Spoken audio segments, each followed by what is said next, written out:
ಮಲ್ಲೆ ಸುಜಿ ಮಲ್ಲೆ ನೀನೆಲ್ಲಿ ರೋಜಾ ರೋಜಾ ಹರಡೆ ಕೆಂದಾವರೆ ಕಮಲೆ ನೀ ಹೇಳಿ ಕನಕಾಂಬರಿ ಮಗಳೇ ವಾಸಂತಿ ಸೇವಂತಿ ಸಂತಿ.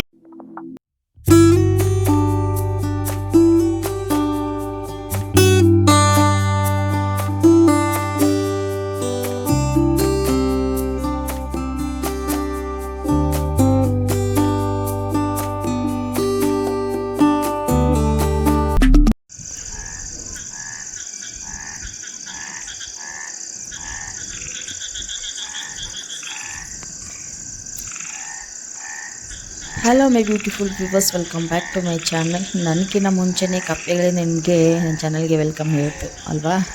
ದಿನಾನು ಇದೇ ರೀತಿಯೇ ಕಪ್ಪೆಗಳು ವಟ ವಟ ವಟ ವಟ ಅಂತಲೇ ಇರುತ್ತೆ. ಈ ಸೌಂಡ್ಗೆ ನಿದ್ದೆನೇ ಆಗೋದಿಲ್ಲ. ಸೊ ಇವಾಗಲೂ ಟೈಮು 5:30 ಆಗಿರ್ಬೋದು ಅಷ್ಟೇ. ಸೊ ಮೋಡ ಇದೆ ಅಲ್ವಾ, ಅಷ್ಟೊಂದು ಇನ್ನೂ ಬೆಳಕಾಗಿಲ್ಲ. ಇಷ್ಟೊತ್ತಿಗೆ ಸ್ವಲ್ಪ ಜನಗಳೆಲ್ಲ ಓಡಾಟೋದು ಕಾಣ್ತಾ ಇತ್ತು.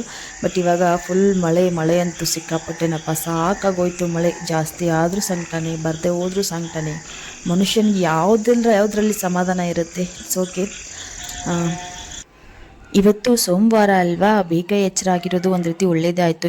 ಈ ವಿಚಾರಕ್ಕೆ ನಾನು ಕಪ್ಪೆಗಳಿಗೆ ಥ್ಯಾಂಕ್ಸ್ ಹೇಳಬೇಕು. ಬೇಗ ಪೂಜೆ ಆಗುತ್ತೆ ಅಲ್ವಾ, ಬೇಗ ನಾನು ಪೂಜೆ ಮಾಡ್ಕೋಬೋದು.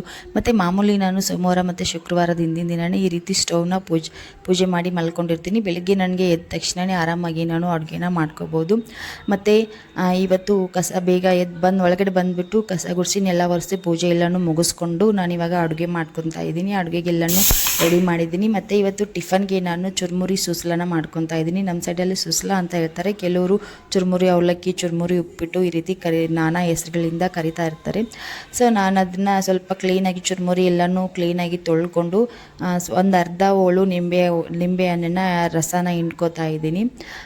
ಇದು ತುಂಬಾ ಚೆನ್ನಾಗಿರುತ್ತೆ, ಹೆಲ್ತ್ಗೂ ಕೂಡ ತುಂಬಾ ಒಳ್ಳೆಯದು. ಅದಾದಮೇಲೆ ಅದಕ್ಕೆ ಸ್ವಲ್ಪ ಉಪ್ಪನ್ನ ಸೇರಿಸ್ಕೊತಾ ಇದ್ದೀನಿ. ಉಪ್ಪು ಮತ್ತು ಸಕ್ಕರೆ ಸೇರಿಸ್ಕೊಂಡು ಮತ್ತು ಸ್ವಲ್ಪ ಕೊತ್ತಂಬರಿ ಸೊಪ್ಪನ್ನು ಕೂಡ ಸಣ್ಣದಾಗಿ ಕಟ್ ಮಾಡಿ ಸೇರಿಸ್ಕೊತಾ ಇದ್ದೀನಿ. ಕೆಲವರು ಎಲ್ಲನೂ ಒಗ್ಗರಣೆನಲ್ಲೇ ಹಾಕ್ತಾ ಇರ್ತಾರೆ.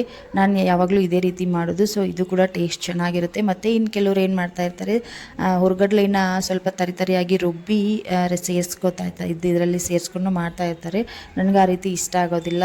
ನಾನೇ ಸ್ಪೆಷಲಿ ನನಗೆ ತಿನ್ನೋದಕ್ಕಾಗೋದಿಲ್ಲ ಆ ರೀತಿ. ಸೊ ಹಂಗಾಗಿ ನಾನು ಸಿಂಪಲ್ಲಾಗಿ ಮಾಡ್ಕೊತಾ ಇರ್ತೀನಿ. ಇವಾಗ ಒಂದು ಕಡಾಯಿಗೆ ಎಣ್ಣೆನ ಬಿಸಿ ಮಾಡಿಬಿಟ್ಟು ಎಣ್ಣೆ ಬಿಸಿ ಆಗ್ತಾ ಇದ್ದಂಗೆ ಶೇಂಗಾ ಬೀಜನ ಹಾಕಿದ್ದೀನಿ. ಶೇಂಗಾ ಬೀಜ ಚೆನ್ನಾಗಿ ಫ್ರೈ ಆದಮೇಲೆ ಸ್ವಲ್ಪ ಜೀರಿಗೆ ಮತ್ತು ಸಾಸಿವೆನ ಹಾಕಿ ಚೆನ್ನಾಗಿ ಫ್ರೈ ಮಾಡಿಕೊಂಡು ಅದ್ರ ಬೆನ್ನಲ್ಲೇ ಸಣ್ಣದಾಗಿ ಕಟ್ ಮಾಡಿ ಇಟ್ಕೊಂಡಿರುವಂಥ ಈರುಳ್ಳಿ ಮತ್ತು ಕರಿಬೇವಿನ ಸೊಪ್ಪನ್ನ ಹಾಕಿ ಚೆನ್ನಾಗಿ ಫ್ರೈ ಮಾಡ್ಕೋತೀನಿ. ಮಾಮೂಲಾಗಿ ಎಲ್ಲರ ಮನೆಯಲ್ಲೂ ಸುಸ್ಲನ ಮಾಡ್ತಾನೆ ಇರ್ತಾರೆ. ಕೆಲವ್ರದ್ದು ಅವ್ರದ್ದೇ ಆದ ಸ್ಟೈಲಲ್ಲಿ ಮಾಡ್ತಾ ಇರ್ತಾರೆ. ನಾನು ಸಿಂಪಲ್ಲಾಗಿ ಇಷ್ಟೇ ಮಾಡೋದು. ಇವಾಗ ನೆಕ್ಸ್ಟ್ ಇಲ್ಲಿ ಸಣ್ಣದಾಗಿ ಕಟ್ ಮಾಡಿ ಇಟ್ಕೊಂಡಿರುವಂಥ ಹಸಿರು ಮೆಣಸಿನ್ಕಾಯಿನ ಸೇರಿಸ್ಕೊತಾ ಇದ್ದೀನಿ. ಮತ್ತು ಒಂದೊಂದು ಅರ್ಧ ಹೋಳಾಗುವಷ್ಟು ಟೊಮೆಟೊ ಇತ್ತು. ಯಾಕೆ ವೇಸ್ಟ್ ಮಾಡೋದು ಸುಮ್ಮನೆ ಅಂತ ಹೇಳ್ಬಿಟ್ಟು ಒಂದು ಅರ್ಧ ಹೋಳು ಟೊಮೆಟೊನು ಕೂಡ ಸೇರಿಸ್ಕೊಂಡಿದ್ದೀನಿ. ಟೊಮೆಟೊ ಆಪ್ಷನಲ್ಲು, ಲಿಂಬು ಎಲ್ಲ ಹಾಕಿರ್ತೀವಲ್ವ, ಸೊ ಟೊಮೆಟೊ ಹಾಕೋ ಅವಶ್ಯಕತೆ ಇಲ್ಲ. ಸೊ ವೇಸ್ಟ್ ಆಗುತ್ತೆ ಅಂತ ಹೇಳ್ಬಿಟ್ಟು ನಾನು ಅರ್ಧ ಟೊಮೆಟೊನ ಹಾಕಿದ್ದೀನಿ ಅಷ್ಟೇ. ಮತ್ತು ಇವತ್ತು ಸೋಮವಾರ ಅಲ್ವಾ, ಸೋಮವಾರ ದಿನ ಚೆನ್ನಾಗಿದೆ. ಮತ್ತು ಸ್ಟವ್ನ ಇವತ್ತು ನಾನು ಫಿಕ್ಸ್ ಮಾಡಿಸಿ ಅದೇ ಸ್ಟವ್ನ ಯೂಸ್ ಮಾಡ್ತೀನಿ, ಹೊಸ ಸ್ಟವ್ನ ಅಂತ ಹೇಳಿದ್ದೆ ಅಲ್ವಾ ನಿಮಗೆ. ಅದು ಕೂಡ ವಿಡಿಯೋ ಇವತ್ತಿನ ಇದೇ ವ್ಲಾಗಲ್ಲಿ ಇರುತ್ತೆ. ಮಧ್ಯಾಹ್ನ 3 ಗಂಟೆ ಮೇಲೆ ಒಳ್ಳೆಯ ಟೈಮ್ ಇದೆ ಅಂತೆ. ಸೊ ಹಂಗಾಗಿ ಇವತ್ತು 6 ಕೈಲಿಂದನೇ ಸ್ಟವ್ನ ಫಿಕ್ಸ್ ಮಾಡಿಸಿ 6 ಕೈಲಿಂದನೇ ಪೂಜೆ ಮಾಡಿಸಿ ಹಾಲೆಲ್ಲ ಉಕ್ಕಿಸ್ಬೇಕು ಅಂತ ಅಂದ್ಕೊಂಡಿದ್ದೀನಿ. ಸೊ ವಿಡಿಯೋನ ಸ್ಕಿಪ್ ಮಾಡಿದೆ ನೋಡಿ. ನೆಕ್ಸ್ಟ್ ಅದು ಕೂಡ ವಿಡಿಯೋ ಇದೆ ಬ್ಲಾಗಲ್ಲಿ. ಮತ್ತು ಸ್ವಲ್ಪ ಟರ್ಮರಿಕ್ ಪೌಡರ್ನ ಹಾಕ್ಬಿಟ್ಟು ಚೆನ್ನಾಗಿ ಫ್ರೈ ಮಾಡ್ಕೊತೀನಿ. ಹಸಿ ವಾಸನೆ ಹೋಗೋವರೆಗೂ ಫ್ರೈ ಮಾಡ್ಕೋಬೇಕು. ಫ್ರೈ ಮಾಡ್ಕೊಂಡು ಆದಮೇಲೆ ಆವಾಗಲೇ ನಾನು ತೊಳ್ಕೊಂಡು ಇಟ್ಕೊಂಡಿರುವಂಥ ಚುರುಮುರಿನ ಹಾಕ್ತಾ ಇದ್ದೀನಿ. ಉಪ್ಪು ಸಕ್ಕರೆ ಎಲ್ಲನೂ ಇದರಲ್ಲೇ ಹಾಕಿರೋದ್ರಿಂದ ಮತ್ತೆ ಹಾಕೋ ಅವಶ್ಯಕತೆ ಇಲ್ಲ.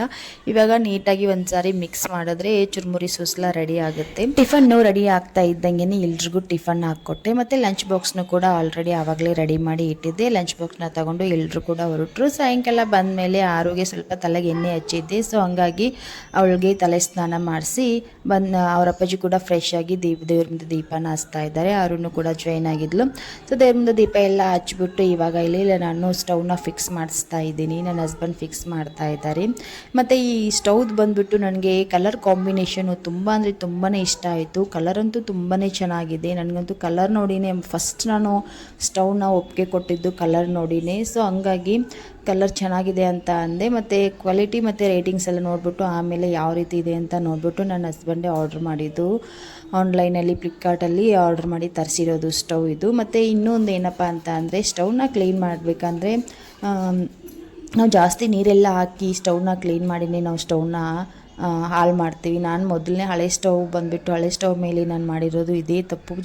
ಬರೀ ನಾನು ನೀರು ಹಾಕ್ಬಿಟ್ಟು ಕ್ಲೀನ್ ಮಾಡ್ತಾಯಿದ್ದೆ. ಇಡೀ ದಿನ ಅಡುಗೆ ಮಾಡಿರ್ತಾ ಇದ್ವಲ್ವ, ಸೊ ಎಣ್ಣೆ ಎಲ್ಲ ಬಿದ್ದಿರುತ್ತೆ, ಎಣ್ಣೆ ಎಲ್ಲ ಸಿಡಿದು ಬಿದ್ದಿರುತ್ತೆ ಅಂತ ಹೇಳ್ಬಿಟ್ಟು ನಾನು ಸ್ವಲ್ಪ ವಿಮ್ ಹಾಕಿ ಚೆನ್ನಾಗಿ ತೊಳೆದು ಕ್ಲೀನ್ ಮಾಡ್ತಾಯಿದ್ದೆ. ಸೊ ಹಂಗಾಗಿ ಕೆಳಗಡೆ ಎಲ್ಲನೂ ತುಕ್ಕಿಡ್ದೋಯ್ತು. ಸೊ ಈ ಸ್ಟವ್ ಬಂದುಬಿಟ್ಟು ನೀರೆಲ್ಲ ಹಚ್ಚೋಂಗಿಲ್ಲ, ಸ್ವಲ್ಪ ಒದ್ದೆ ಬಟ್ಟೆಯಿಂದ ಒರೆಸ್ಬಿಟ್ಟು ಮತ್ತು ಕಾಲಿನೆಲ್ಲ ಹಾಕಿ ಒರೆಸು ಅಂತ ನಮ್ಮ ಮನೆಯವರು ವಾರ್ನ್ ಮಾಡಿದ್ದಾರೆ. ಸೊ ಇದು ಕೂಡ ಅಷ್ಟೇ, ಸ್ಟವ್ ಸ್ವಲ್ಪ ಹೊರಗಡೆ ಎತ್ತಿ ಇಟ್ಟಿದ್ದೆ ಅಲ್ವ ನಾನು ತಂದ ತಕ್ಷಣವೇ ಸ್ವಲ್ಪ ಧೂಳೆಲ್ಲ ಆಗಿತ್ತು, ಒರೆಸ್ಕೊತಾ ಇದ್ದೀನಿ.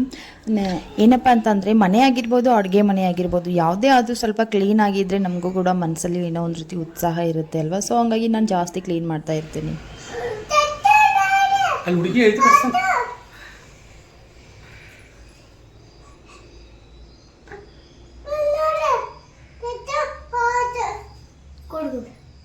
ಏ ಅರ್ಶಿನ ಕುಂಕುಮ ಹಚ್ಚಲ 5 ಹಚ್ಚ. ಈ ಬಳಿಲಿ ಹಚ್ಬೇಕು ಆರು, ಈ ಬಳಿ. ಹಾಂ ಇದೆ ಈ ಬಳಿಲಿ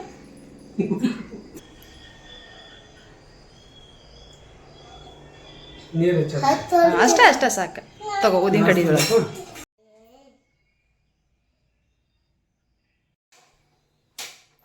ಸೊ ನನ್ನ ಇಬ್ಬರು ಪುಟಾನ್ಗಳು ಸೇರಿಕೊಂಡು ಸ್ಟವ್ನ ಪೂಜೆ ಮಾಡಿದ್ರು. ಇಲ್ಲಿ ನಾವು ಉರಿ ಯಾವ ರೀತಿ ಬರುತ್ತೆ ಅಂತ ಚೆಕ್ ಮಾಡ್ಕೊತಾ ಇದ್ದೀವಿ. ನಾನು ಆಟೋಮೆಟಿಕ್ ಇರೋದನ್ನು ಸ್ಟವ್ ಆಟೋಮೆಟಿಕ್ ಹತ್ಕೊಳ್ಳೋದನ್ನು ತಗೋಬೇಕು ಅಂತ ಅಂದ್ಕೊಂಡಿದ್ದೆ. ಬಟ್ ಎಷ್ಟೇ ಹುಡುಕಿದ್ರೂ ಸಿಗಲಿಲ್ಲ. ಸೊ ಸಿಗಲಿಲ್ಲ ಅಂತ ಅಂದರೆ ಇಲ್ಲವೇ ಇಲ್ಲ ಅಂತ ಅಲ್ಲ, ಸೊ ಜಾಸ್ತಿ ಇತ್ತು ಪ್ರೈಸ್ ಮತ್ತು ಜಾಸ್ತಿ ಇತ್ತು ಆಟೋಮೆಟಿಕ್ಕು. ಸೊ ಹಂಗಾಗಿ ಇದೊಂದು ಸಾರಿ ಇದೇ ಇರಲಿ, ನೆಕ್ಸ್ಟ್ ಮತ್ತೆ ತೊಗೊಳ್ಳೋಣ ಅಂತ ಹೇಳ್ಬಿಟ್ಟು ಮ್ಯಾನ್ಯುವಲ್ಲೇ ತೊಗೊಂಡಿದ್ದೀವಿ. ಸ್ಟವ್ ಬಂದುಬಿಟ್ಟು ಉರಿ ಬಂದುಬಿಟ್ಟು ಚೆನ್ನಾಗಿ ಬರುತ್ತೆ. ಸ್ಟಾರ್ಟಿಂಗ್ ಅಲ್ವಾ, ಯಾವುದೇ ಆದರೂ ಚೆನ್ನಾಗಿ ಬರುತ್ತೆ. ನಾವು ಯೂಸ್ ಮಾಡ್ತಾ ಮುಂದೆ ಯಾವ ರೀತಿ ಬರುತ್ತೆ ಅನ್ನೋದು ನೋಡಬೇಕು. ಯಾಕೆ ಅಂದರೆ ಕೆಲವೊಂದಿಷ್ಟು ಸ್ಟಾರ್ಟಿಂಗಲ್ಲೇ ಚೆನ್ನಾಗಿ ಹತ್ಕೊಳ್ಳುತ್ತೆ. ಬರ್ತಾ ಮತ್ತು ಉರಿ ಸ್ಲೋ ಆಗೋದು ಮತ್ತು ಕಪ್ಪಗಾಗೋದು ಇದೆಲ್ಲ ಪ್ರಾಬ್ಲಮ್ ಆಗ್ತಾ ಇರುತ್ತೆ. ನೋಡೋಣ ಯಾವ ರೀತಿ ಬರುತ್ತೆ ಅಂತ ಹೇಳಿ. ಇವಾಗ 6 ಕೈಲಿಂದಾನೇ ಹಾಲನ್ನ ಇಕ್ಬಿಟ್ಟು ಅವಳಿಂದಾನೇ ಹಾಲು ಒಗ್ಸೋ ಕಾರ್ಯಕ್ರಮ ನಡೀತಾ ಇದೆ. ಮತ್ತು ನಾನು ಹಳೆ ಸ್ಟವ್ನ ತೊಗೊಂಡಾಗ ಈ ರೀತಿ ಹಾಲೆಲ್ಲ ಉಗ್ಸಿರಲಿಲ್ಲ. ಇದು ಫಸ್ಟ್ ಟೈಮು. ಹಳೆ ಸ್ಟವ್ನ ತೊಗೊಂಡಾಗ ಸುಮ್ಮನೆ ತಂದು ದಿನವೇ ಯಾವ ದಿನಾನೂ ನೋಡಿರಲಿಲ್ಲ, ಟೈಮು ನೋಡಿರಲಿಲ್ಲ, ಸುಮ್ಮನೆ ಇಟ್ಟು ಪೂಜೆ ಮಾಡಿ ಯೂಸ್ ಮಾಡಿದ್ದೆ. ಯಾಕಂದರೆ ಆವಾಗ ಅವಶ್ಯಕತೆ ಇತ್ತು ನನಗೆ. ಸ್ಟವ್ ಇರಲಿಲ್ಲ, ಒಂದೇ ಒಂದು ಸಿಂಗಲ್ ಸ್ಟವ್ ಇತ್ತು. ಸೊ ಹಂಗಾಗಿ ಇಟ್ಟುಬಿಟ್ಟು ನಾನು ಹಂಗೆ ಯೂಸ್ ಮಾಡಿದೆ. ಇವಾಗ ಸೆಕೆಂಡ್ ಸ್ಟವ್ ತೊಗೊಂಡಾಗ ದಿನ ನೋಡಿ, ಟೈಮ್ ನೋಡಿ, ಪೂಜೆ ಎಲ್ಲ ಮಾಡಿಸಿ ಹಾಲು ಕೂಡ ಉಗ್ಗಿಸ್ತಾ ಇದ್ವಿ. ಅಂದರೆ ಪಕ್ಕದ ಮನೆಯವ್ರು ಹೇಳಿದ್ರು, ಇಲ್ಲ ಹಂಗೆ ಯೂಸ್ ಮಾಡೋಕ್ಕೆ ಹೋಗಬೇಡಿ, ಸ್ವಲ್ಪ ಹಾಲೆಲ್ಲ ಉಗ್ಸಿ ಯೂಸ್ ಮಾಡಿ, ಒಳ್ಳೆ ಅನ್ನಪೂರ್ಣೇಶ್ವರಿ ದೇವಿ ಅಲ್ವಾ, ಸೊ ಹಂಗಾಗಿ ಅಂತ ಹೇಳಿದ್ರು. ಹಾಲೆಲ್ಲ ಉಗ್ಸಾದ್ಮೇಲೆ ಇವಾಗ ಟೀ ಮಾಡ್ಕೊತಾ ಇದ್ದೀನಿ. ಆವಾಗಲೇ ಹಾಲು ಉಗ್ಸಿರೋ ಪಾತ್ರೆನಲ್ಲೇ ಮಾಡ್ಬೋದಾಗಿತ್ತು. ಸೊ ತುಂಬ ಸ್ಮಾಲ್ ಆಗಿತ್ತು. ಟೀ ಎಲ್ಲ ಮಾಡಿಕೊಂಡು ಟೀ ಕುಡ್ಕೊಂಡು ಸಾಯಂಕಾಲನೂ ಆಗಿತ್ತಲ್ವ. ಸಾಯಂಕಾಲ ನನ್ನ ಹಸ್ಬೆಂಡ್ ಬಂದಮೇಲೆ ಇದೆಲ್ಲ ಕೆಲಸನೂ ಮಾಡ್ತಾ ಇರೋದು ನಾವು. 3 ಗಂಟೆ ಮೇಲೆ ಅಂತ ಹೇಳಿದ್ರಲ್ವ. ಸೊ ಹಂಗಾಗಿ ಸಾಯಂಕಾಲನೇ ಮಾಡ್ಕೊತಾ ಇದ್ವಿ. ಸೊ ಇದು ಇವತ್ತಿನ ಬ್ಲಾಗು. ನಿಮಗೆಲ್ಲ ಇವತ್ತಿನ ಬ್ಲಾಗ್ ಇಷ್ಟ ಆಗಿರುತ್ತೆ ಅಂತ ಅಂದ್ಕೋತೀನಿ. ಇಷ್ಟ ಆದರೆ ಪ್ಲೀಸ್ ಒಂದು ಲೈಕ್ನ ಕೊಟ್ಟು ನಿಮ್ಮ ಅನಿಸಿಕೆ ನನಗೆ ಕಾಮೆಂಟ್ ಬಾಕ್ಸಲ್ಲಿ ತಿಳಿಸಿ. ಸ್ಟವ್ ಯಾವ ರೀತಿ ಇದೆ ಅನ್ನೋದನ್ನು ನನಗೆ ಕಾಮೆಂಟ್ ಬಾಕ್ಸಲ್ಲಿ ತಿಳಿಸಿ. ಅದೇ ರೀತಿ ಹೊಸದಾಗಿ ನನ್ನ ಚಾನೆಲ್ನ ನೋಡ್ತಾ ಇರೋರು ಮತ್ತು ಸಬ್ಸ್ಕ್ರೈಬ್ ಮಾಡ್ಕೊಳ್ಳದೆ ನನ್ನ ಚಾನೆಲ್ನ ನೋಡ್ತಾ ಇರೋರು ಪ್ಲೀಸ್ ಸಬ್ಸ್ಕ್ರೈಬ್ ಮಾಡಿಕೊಂಡು ನನಗೆ ಸಪೋರ್ಟ್ ಮಾಡಿ ಅಂತ ಹೇಳ್ತೀನಿ. ಮತ್ತು ಸಿಗ್ತೀನಿ ನೆಕ್ಸ್ಟ್ ಬ್ಲಾಗ್ನಲ್ಲಿ. Bye, take care.